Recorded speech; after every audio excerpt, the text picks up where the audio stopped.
Victoria Pearson, but you can call me V, and every week on this channel I share ways that we can slow down, create and grow into ourselves together. And this week I have been having to get up at 5 a.m. every single day.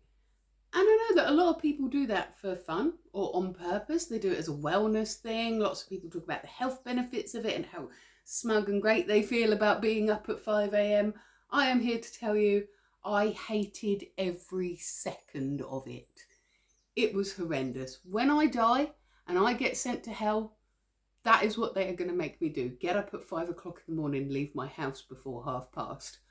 I could not deal with it. But it had to be done. You see, my husband drives a motorbike to work. He doesn't have a car license. We live quite far from his work, and so he leaves very early in the morning.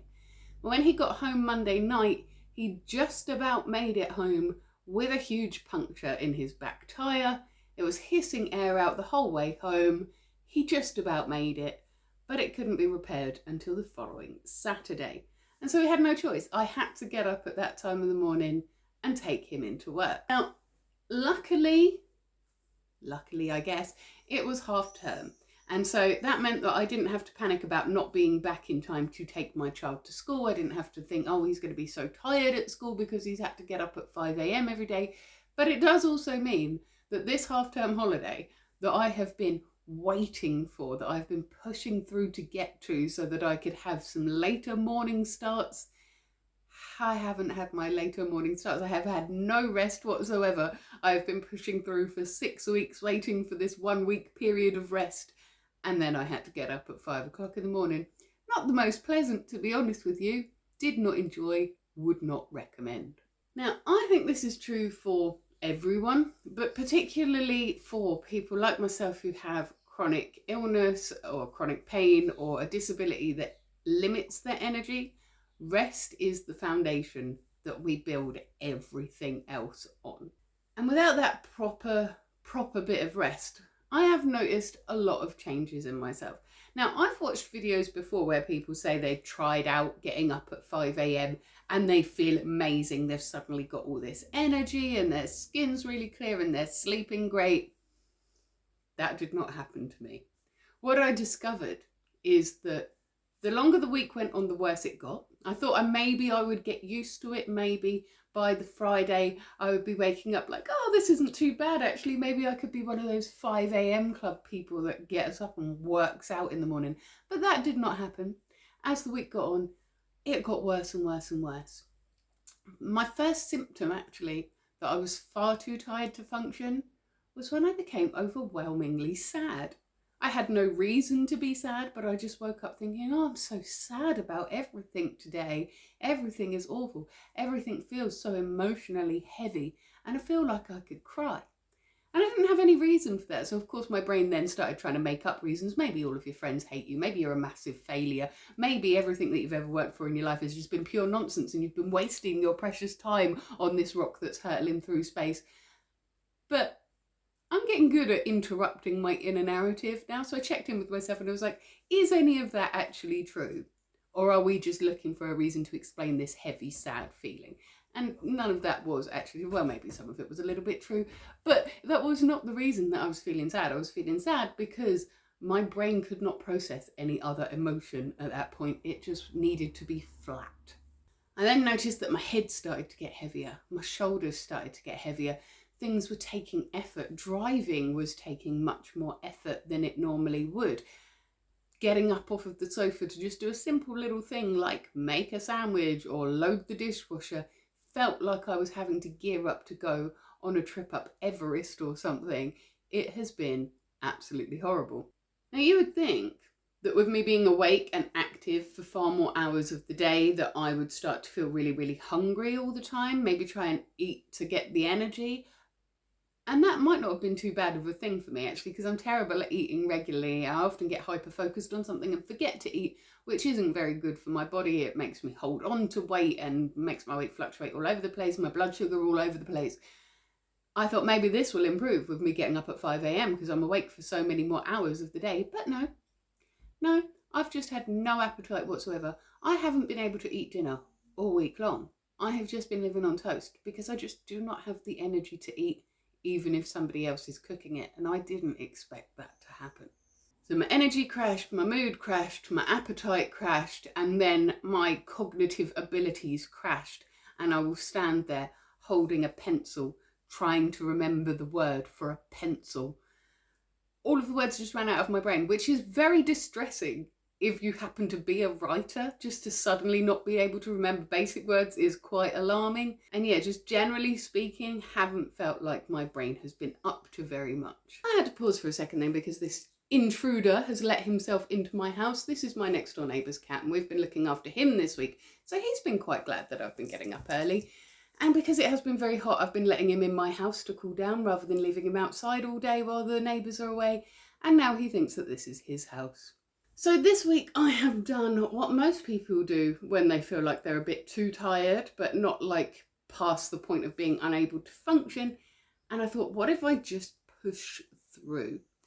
Now, all of my chronic illness community will be shouting at me for that because just pushing through is not something that people with energy limiting disabilities can do. But nevertheless, it is something that we all try to do. And actually, even if you don't have an energy limiting disability, your body telling you that it is tired is its warning system to tell you we need to calm down, we need to slow down, we need to pace ourselves through this. And if you ignore it and push through, two things happen. First, you will go way beyond your energy capacity, and it's going to make you clumsy, tired, send your blood sugar all over the place. You'll either overeat or undereat, and you feel irritable. And even little things that people do that never normally bother you will really annoy you. But also, you will be training your body to ignore those cues of needing a little rest. And so your body will not tell you that you need to rest until it is too late and you have already pushed past your energy capacity.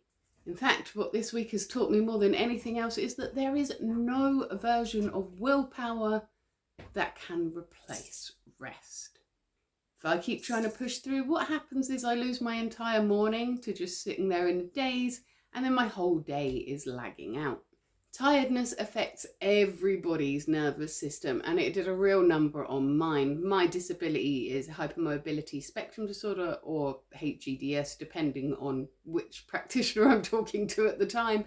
And both of those are neuroimmune disorders, which means that my mood has an effect on my health and my health has an effect on my mood. So that sadness that I was talking about that I felt when I first started to feel tired, that was my body's warning system that our nervous system is about to go haywire here if you do not rest. When you push through that, it makes your whole nervous system completely jangled. And so I will be feeling anxious as well as irritated, sad as well as flat, and those feelings in my body will then go on to make my physical symptoms worse. So we get locked into this horrible little vicious cycle where everything is making everything else worse.